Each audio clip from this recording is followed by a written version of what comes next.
పూరీలు, గారెలు, దోసెలు, బూరెలు, ఈ పులిహార్లు, బిర్యానీలు ఇలాంటివన్నీ బ్యాడ్ ఫుడ్స్.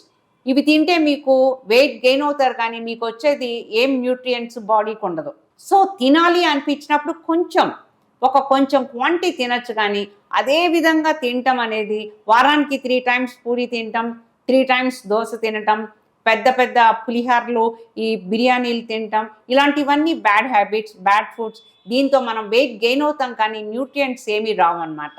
సో, మంచి హెల్తీ డైట్ తినమనే చెప్తాం. ఆకుకూరలు బాగా తినండి, పప్పు తినండి, పన్నీర్ తినండి, ఎగ్ వైట్ తినండి, చక్కగా పెరుగు తినండి. ఇలాంటివన్నీ మంచి ఫుడ్స్ అనమాట. ఫాస్టింగ్ అనేది కొంచెం అంటే నైట్ ఫాస్ట్ చేసి, బ్రేక్‌ఫాస్ట్ కొంచెంగా చేసి, లైట్ లంచ్ చేసి, మంచి ఇంటర్మిటెంట్ ఫాస్టింగ్ చేసినా కూడా వెయిట్ లాస్ అవుతారు. So, out side junk food తినటం అనేది మానేసేయాలి. ఇలాంటివన్నీ చేస్తే మీ వెయిట్ గెయిన్ మీ కంట్రోల్‌లో ఉంటుంది. నేను చెప్పిన ఫుడ్స్ అన్నీ మంచివి. ఇలాంటి ఫుడ్ డైట్ ప్యాటర్న్ మీరు ఫాలో అయితే మీరు వెయిట్ గెయిన్ అవ్వరు. మీ జాయింట్స్ కూడా హెల్తీగా ఉంటాయి.